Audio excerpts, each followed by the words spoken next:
Newsday continues here on One News Now. I'm Riza Diaz. New anti-poverty czar Larry Gadon has been unanimously disbarred by the Supreme Court. This was brought on by Gadon's repeated profane remarks against journalist Raisa Robles in 2022. According to the High Court, the video clip was indisputably scandalous and that it discredits the legal profession. The court also pointed out lawyers must avoid such behavior, whether it be in their public or private life. The Supreme Court also reiterated that there are 6 other administrative cases against Gadon that are pending before the Office of the Bar Confidant, while 4 other cases remain unresolved before the Integrated Bar of the Philippines. The Supreme Court also cited Gadon in direct contempt of court after baseless bias allegations against Senior Associate Justice Marivic Leonen and Associate Justice Alfredo Caguiwa. At the same time, the Supreme Court reminded all lawyers that the court will never tolerate abuse in whatever form, especially when perpetrated by an officer of the court. Meanwhile, Gadon said he will file for a motion for reconsideration. He also noted that the decision will not affect his appointment as new presidential advisor, as the post has nothing to do with lawyering. Magpa-file ng motion for reconsideration because the decision was too harsh. I have not been practicing as a lawyer since 2015, so parang hindi ko rin naman naramdaman yan. Besides, itong position naman ng presidential advisor on poverty alleviation has nothing to do with legal work. Dahil ano yan it's a management work. Larry Gadon will stay as presidential advisor for poverty alleviation despite his disbarment. Now that's according to Executive Secretary Lucas Bersamin, who said that Gadon's new post does not require him to be a lawyer. Bersamin added that the President Bongbong Marcos believes Gadon will do a good job in addressing urgent matters concerning the government's anti-poverty programs. In other news, the Sandiganbayan 2nd Division has adjunked the ill-gotten wealth case against the late strongman Ferdinand Marcos Sr., his wife Imelda, and their associates. In its 45-page decision, the court said that the prosecution failed to establish enough evidence to prove that the assets and properties in question were illegally acquired. It added that nothing on the documents showed amounts paid in stocks came from the government. The anti-graft court also noted that most of the evidence presented were mere photocopies, which does not follow the best evidence rule stating original documents must be produced. This is the second of a string of ill-gotten wealth cases against the Marcoses that has been dismissed by the Sandiganbayan. More stories coming your way after a quick break. Stay with us.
You're still watching One News Now. I'm Riza Diaz.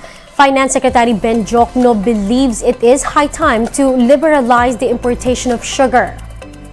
In an interview with True FM, Jokno said the liberalization will soften the country's inflation rate.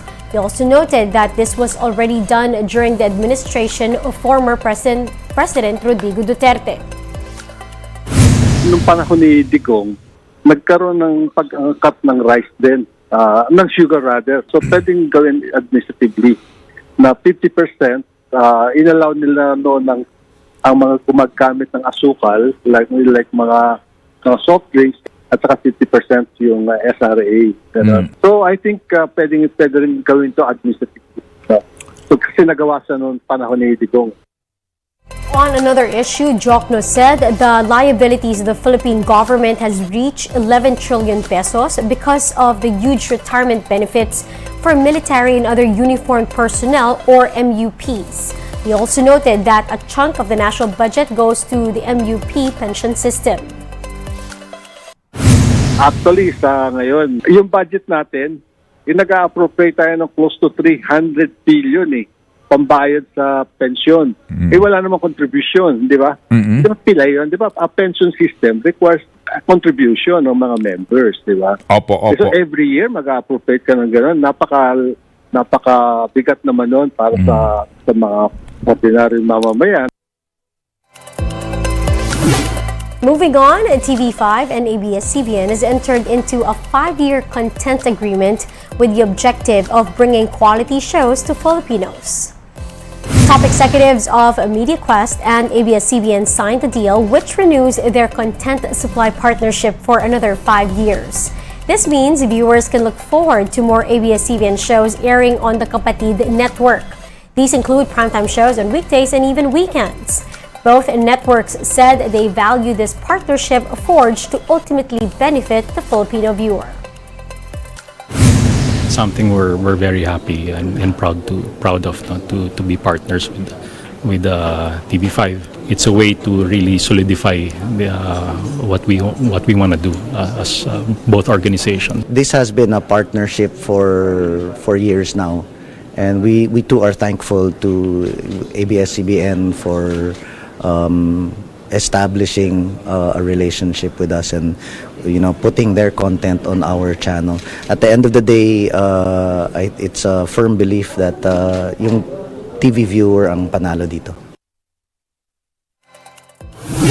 Let's take a quick look at today's other top stories. The Sandigan Bayan has junked former Quezon City Mayor Herbert Bautista's appeal to dismiss his graft case.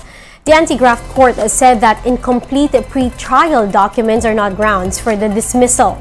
Bautista is facing grafts for alleged irregularities in the procurement of an online system worth 32 million pesos and approval of a questionable solar power system and waterproofing project. Suspended Congressman Arnie Teves's most recent appeal has been junked. Teves wants the Justice Department to inhibit from the slay case of Negros Oriental Governor Roel Degamo. But the DOJ's panel of prosecutors said they have not violated any court ruling in terms of due process and that they will continue conducting preliminary investigation on the case. Majority of Filipinos approve of the performance of the Marcos administration, at least for the first quarter. A survey conducted by the Okta Research Group shows that 7 out of 10 Filipinos, or 72%, are satisfied with how the government is being run. Only 8% were dissatisfied. One News will be back at 5:30 in the afternoon. I'm Riza Diaz. We are One News.